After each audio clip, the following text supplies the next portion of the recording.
जय हिंद दोस्तों। इसके पहले के वीडियो में हम प्लांट टिश्यू मतलब पादप ऊतक को अच्छे से समझ लिए थे। अब इस वीडियो में हम समझने वाले हैं एनिमल टिश्यू मतलब जंतु ऊतक को। जंतु ऊतक समझने से पहले हम समझते हैं ऊतक की परिभाषा क्या है। तो ऊतक की परिभाषा सभी लोग नॉर्मल से क्या जानते हैं कि एक मतलब कोशिकाओं के समूह को क्या कहते हैं, ऊतक। ये सभी जानते हैं कि कोशिकाओं के समूह को क्या कहा जाता है, ऊतक कहा जाता है। ये सही है लेकिन आधा सही है, पूरा सत्य नहीं है।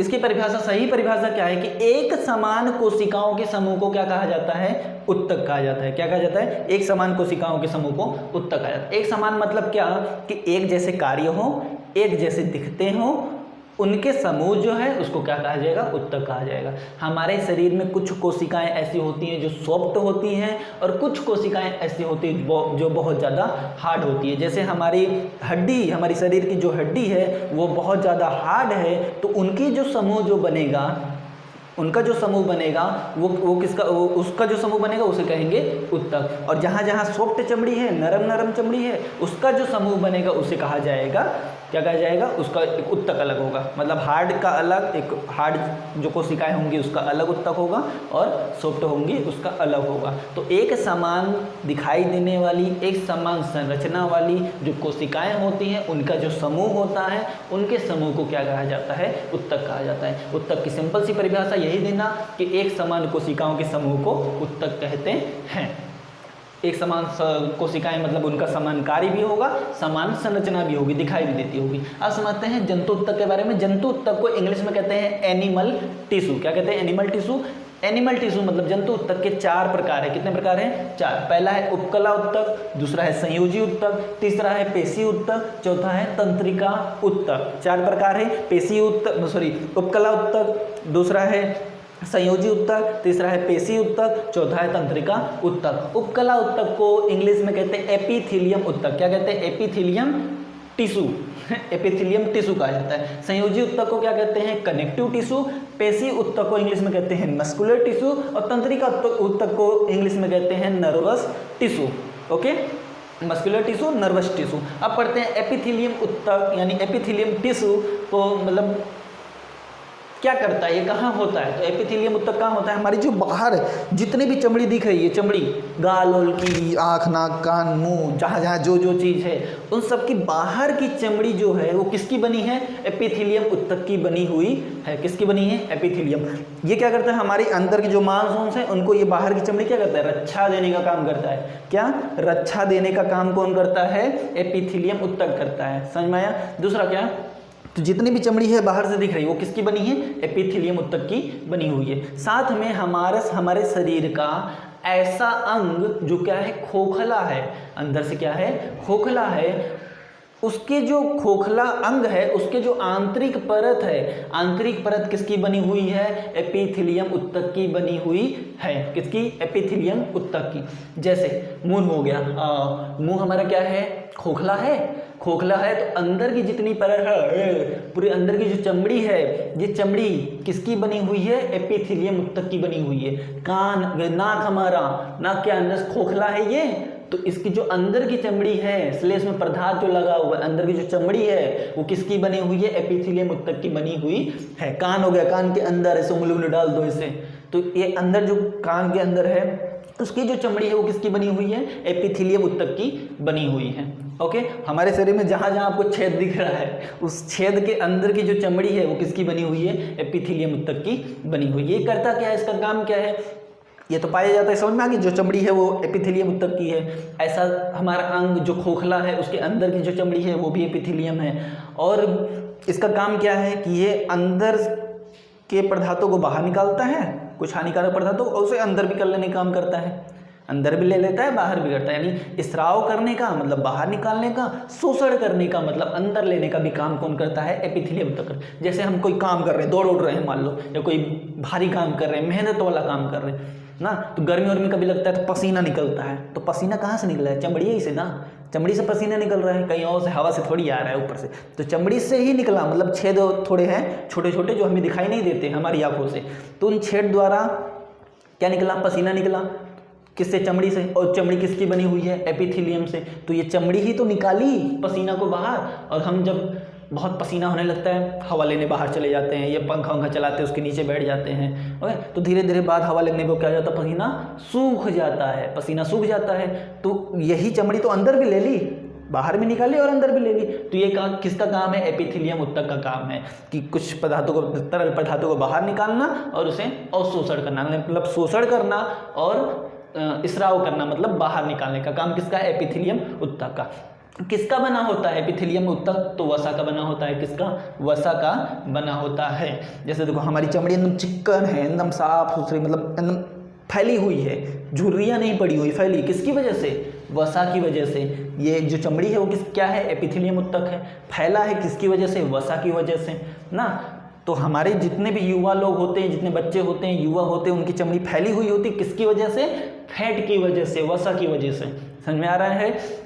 आगे जैसे जैसे हम सटियाने लगेंगे, सटियाने मतलब बुढ़ाने लगेंगे, जब हम बुढ़ाने लगेंगे धीरे धीरे, तो यही हमारी चमड़ी में वसा क्या होगा, कम होने लगेगा। वसा कम होने लगेगा तो हमारी चमड़ियाँ क्या हो जाएंगी, सिकुड़ने शुरू हो जाएंगी, यानी वसा कम होने जो चमड़ी है वो सिकुड़ना शुरू हो जाएंगी, तो उसे कहेंगे झुर्री पड़ गई है। तो जितने बुढ़ाए हुए लोग को देखो, उनकी चमड़ी क्या होती है, झुर्री पड़ जाती है, एकदम चुचक जाती, गाल फूल जाता है, मतलब सॉरी लटक जाता है ऐसा।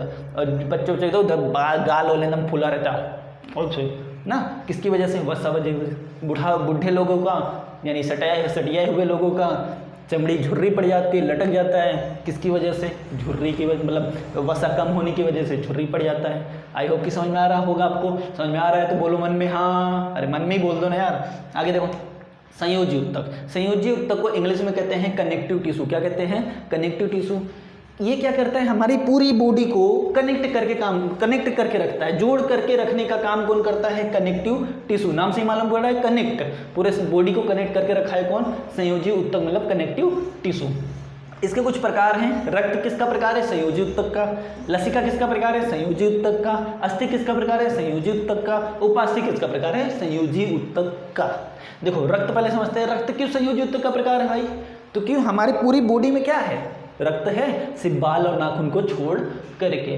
तो ये रक्त हर जगह है, तो पूरी बॉडी को कनेक्ट करके रखा है, एक अंग को दूसरे अंग से, दूसरे अंग को तीसरे से, यानी पूरी बॉडी को कनेक्ट करके कौन रखा है, रक्त रखा है। तो इसलिए रक्त क्या है, संयोजी ऊतक का एक प्रकार है। जो रक्त है वो रक्त के दो भाग होते हैं, ब्लड के दो भाग है, एक आरबीसी, दूसरा डब्ल्यूबीसी। आरबीसी का फुल फॉर्म होता है रेड ब्लड सेल, डब्ल्यूबीसी का फुल फॉर्म होता है व्हाइट ब्लड सेल। आरबीसी क्या काम करता है, जो हम ऑक्सीजन लिए उसको, ऑक्सीजन को आदान प्रदान करने का, यानी और विविध अंगों तक पहुंचाने का काम कौन करता है, आरबीसी करता है। ब्लड में जो है आरबीसी और डब्ल्यूबीसी, तो आरबीसी क्या करता है, जो ऑक्सीजन लिए वो कहाँ चला गया, ब्लड में। ब्लड में किसके पास, आरबीसी के पास। तो आरबीसी लिया, उसे विविध अंगों तक पहुँचा दिया, ले तो ऑक्सीजन को पहुँचा दिया सब तक ना। ऑक्सीजन सभी जगह जरूरत है, तो इसलिए ऑक्सीजन को पहुँचाने का काम कौन करता है, आरबीसी करता है। आगे डब्ल्यूबीसी क्या काम करता है, डब्ल्यूबीसी हमारी बॉडी को रक्षा देने का काम करता है, रोगों से बचाने का काम करता है कौन, आरबीसी, डब्ल्यूबीसी।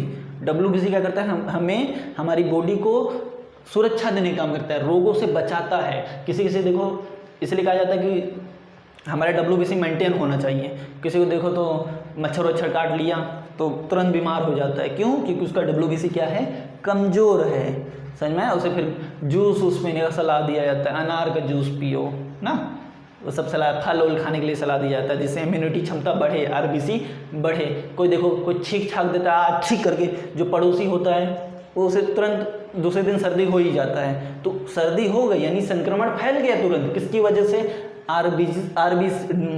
डब्ल्यूबीसी कमज़ोर होने की वजह से। डब्ल्यूबीसी अगर कमज़ोर होगा तो हमें बहुत जल्दी हम बीमार हो जाएंगे। अगर बहुत अच्छा होगा तो कोई कितना भी छीके, पादे, हगे, मुते, हमें कोई फर्क पड़ने वाला नहीं है। चलिए आगे समझते हैं लसिका। रक्त समझ में आएगा, रक्त हमारी पूरी बॉडी में, इसलिए वो क्या है, संयोजी ऊतक का एक प्रकार है। आगे बढ़ते हैं लसिका। लसिका क्या है, ये रक्त में ही पाया जाता है। लसिका रक्त में ही पाया जाता है, ये पीले पदार्थ होता है। ये करता क्या है रक्त में, लसिका को इंग्लिश में कहते हैं लिम्फ। क्या कहते हैं, लिम्फ। लसिका रक्त में करता क्या है, तो लसिका रक्त में रक्त को गाढ़ा करने का काम करता है। क्या करता है, गाढ़ा, रक्त देखो खून निकलता है तो क्या एकदम पानी जैसा होता है, बहता चला जाता है, नहीं ना, थोड़ा गाढ़ा होता है ना, ऐसे फेंक दो तो थोड़ा जम जाता है थोड़ी देर बाद। गाढ़ापन होता है, चिपचिपा होता है। तो चिपचिपा किसके कारण होता है? लसिका के कारण होता है। किसके कारण? लसिका के कारण। इंग्लिश में क्या कहते हैं? लिम्फ। किसके अंदर पाया जाता है? रक्त के अंदर। समझ में आ रहा है तो बोलो हाँ। हाँ चलो आगे, अस्थि। तो अस्थि ये भी क्या है? कनेक्टिव टिश्यू मतलब संयोजी उत्तक का एक प्रकार है। अस्थि मतलब बड़ी हड्डी, उपास्थि मतलब छोटी हड्डी। छोटी हड्डियों से मिलके ही बनता है बड़ी हड्डी। छोटी हड्डियों से मिलके क्या बनता है? बड़ी हड्डी। तो हड्डी हमारी पूरी बॉडी में क्या फैला हुआ है? हड्डी है, कहीं कहीं नहीं है, लेकिन क्या है? ज़्यादातर जगह हड्डी है। हड्डी की वजह से तो हम खड़े हैं, चल फिर पा रहे हैं, बोल पा रहा हूँ, खड़ा हूँ यहाँ पे, चल सकता हूँ, कहीं भी आ जा सकता हूँ। किसकी वजह से? हड्डी की वजह से। तो हमारी पूरी बॉडी को कनेक्ट करके रखा है ना, कौन? अस्थि। तो ये क्या है? संयोजी उत्तक का एक प्रकार है। उपास्थि छोटी हड्डी होती है, उपास्थि से ही क्या मिलके बनता है? अस्थि मिलके बनता है। हड्डियों में क्या पाया जाता है? तो हड्डियाँ किसकी बनी होती है? कैल्शियम की बनी होती हैं, फास्फोरस की बनी होती है। समझ में आया? कैल्शियम और फास्फोरस की क्या बनी होती है? हमारी अस्थि। पहला याद रखना बस कैल्शियम, कैल्शियम याद रखना, क्योंकि ज़्यादातर कैल्शियम का ही बना होता है कौन? अस्थि। समझ में आ रहा होगा? मुझे लग रहा है कि आपको ये उपकला उत्तक और संयोजी उत्तक समझ में आया होगा। अब पढ़ते हैं पेशी उत्तक। पेशी उत्तक को इंग्लिश में कहते हैं मस्क्यूलर टिश्यू। क्या कहते हैं? Muscular tissue. ये 3 तरह की होती हैं, सॉरी 3, 4 दिखा रहा हूँ और 3 बोल रहा हूँ। तो 3, एक ऐच्छिक पेशी, अनैच्छिक पेशी और हृदय पेशी। ऐच्छिक पेशी, अनैच्छिक पेशी और हृदय पेशी 3 प्रकार की होती हैं। क्या? पेशीय उत्तक। ऐच्छिक पेशी मतलब वो पेशियाँ जो हमारे मतलब हमारी इच्छा के अनुसार काम करे, इच्छानुसार काम करे, वो क्या है? ऐच्छिक पेशी है। समझ में आ रहा है? जैसे मैं बोला मतलब मेरा चलने का मन कर रहा है तो मैं चलूँगा, खाने का मन कर रहा है तो खाऊंगा, कुछ उठाने का मन करे तो उठाऊंगा, हाथ से कुछ काम करने का मन करेगा तो कुछ काम करूंगा, है कि नहीं? तो जो भी मेरी इच्छा के अनुसार, हमारी इच्छा के अनुसार काम होता है उसे कहते हैं ऐच्छिक पेशी। मैं बोलूँगा चल हाथ सुजीत को मार, तो मार, और ज़्यादा तेल लग गया यार, तो मारने का मन करेगा तो मारेगा। तो ये सब क्या है? मेरी इच्छा के अनुसार। नहीं मारने का मन करे तो नहीं मारूंगा, ना पढ़ाने का मन करे तो पढ़ा रहा हूँ। सब समझ में रहे? तो जो ऐसे पेशी है जो हमारी इच्छा के अनुसार काम करे उन्हें क्या कहते हैं? ऐच्छिक पेशी कहते हैं। आँख क्या है? मेरा मन कहे तो देखूँ, ना मन कहे तो ना देखूँ, आँख बंद कर लो।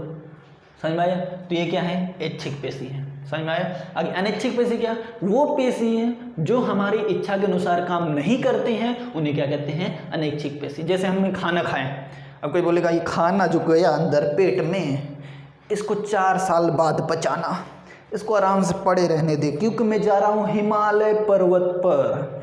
हिमालय पर्वत पर आराम से तपस्या करूँगा, तब तक मुझे भूख लगनी नहीं चाहिए। तो ऐसा होगा क्या? बिल्कुल नहीं होगा यार। क्यों नहीं होगा? क्योंकि हमारा जो अमाशय है, पेट है, वो क्या है? अनैच्छिक पेशी है। क्या है? अनैच्छिक पेशी ना, हमारी इच्छा के अनुसार काम नहीं करेंगी। समझ में आ रहा है? और ना कोई अगर ऐसा होता है क्या, जैसे कोई लड़का है, सामने से मेरी वाली आ रही है, चल दिल तेज से धड़क, तो धड़कना शुरू हो जाएगा तेज से? नहीं ना, धड़केगा नहीं। किसकी वजह? मतलब क्यों? क्योंकि वो क्या है? अनैच्छिक पेशी है। दिल जैसे धड़क रहा होगा वैसे ही धड़केगा, तेज से धड़केगा, एकदम धड़धड़ा के हार्ट अटैक आ जाएगा, साला वहीं मर जाएगा घोचू कहीं का। तो वो तेज से नहीं धड़कता, अपने इच्छा के अनुसार काम करता है, जैसे धड़कना है वैसे ही धड़कता है। किसकी वजह से? अनैच्छिक पेशी जो है वो क्या है? अनैच्छिक पेशी है। समझ में आ रहा है? आगे हृदय पेशी। हृदय पेशी क्या है कि ये अनैच्छिक पेशी का एक प्रकार है। किसका? अनैच्छिक। हृदय पेशी अनैच्छिक पेशी का ही एक प्रकार है। हमारे जो हृदय है, मान लो ये हृदय है, इसकी जो बाहरी परत है, ये बाहरी परत एक अलग ही प्रकार की पेशी यानी मांस से बनी होती हैं, उसे कहते हैं हृदय पेशी। क्या कहते हैं? हृदय पेशी। ये क्या है? पेशी उत्तक का ही एक प्रकार है। अनैच्छिक है। हाँ, अनैच्छिक पेशी है। अब कोई लड़का कहेगा कि ये जो हृदय पेशी है, चल ये तू इतना बड़ा नहीं, छोटा सा नहीं, बड़ा हो जा, फैल के इतना बड़ा हो जा ताकि बहुत सारी चुड़ैल आके इसमें समा सके, मेरे दिल की रानी चुड़ैल। तो ऐसा होगा क्या? फैल के बड़ा हो जाएगा क्या? नहीं होगा। क्यों? क्योंकि वो क्या है? अनैच्छिक पेशी है। क्या है? अनैच्छिक पेशी। वो जितना बड़ा होना रहेगा उतना ही बड़ा होगा। समझ में आ रहा है बात? तो बोलो हाँ। हाँ चलो आगे। तंत्रिका उत्तक।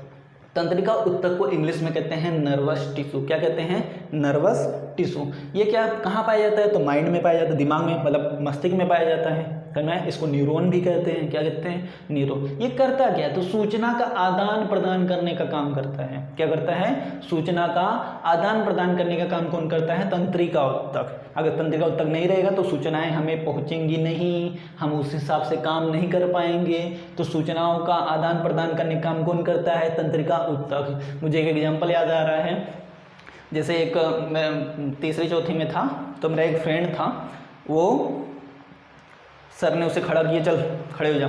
तो खड़ा हुआ, कोई क्वेश्चन पूछे, बता दिया अच्छे से, शाबाशी दिए उसे, चल बैठ जा। जैसे ही वो बैठने गया वैसे मैं नीचे लगा दिए पेन। जैसे पेन लगाया था, जितनी तेजी से वो बैठा था उतनी उसकी 4 गुनी रफ्तार से उठा। समझ में आया? तो उसे पेन लगाया मैंने, लगा उधर पिछवाड़े में, लेकिन वो तुरंत उठा। ये सूचना किसने दिया? तंत्रिका उत्तक ने। तंत्रिका उत्तक बोला एक घोचू उठ जल्दी। क्यों उठ? तेरे पिछवाड़े में लगा है। समझ में आया?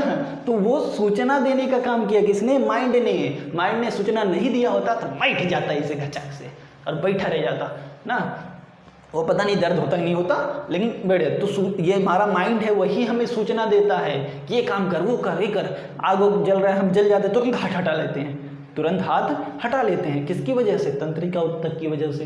तंत्रिका उत्तक ही हमें सूचना देता है कब हाथ हटाना है, कब हाथ लगाना है, कब क्या काम करना है। माइंड ही तो है जो हमें समझाता है, बताता है हमें क्या काम करना है, क्या नहीं करना है, किस टाइम पे कैसा एक्शन लेना है, क्या क्रिया करना है। कौन बताता है? तंत्रिका उत्तक ही बताता है। इसके पहले की वीडियो में पादप उत्तक समझे थे, इस वीडियो में जंतु उत्तक समझे, जो पूरा हो चुका है। उम्मीद करता हूँ कि आपको समझ में आया होगा। मिलते हैं नेक्स्ट वीडियो में नए टॉपिक के साथ, तब तक के लिए जय हिंद।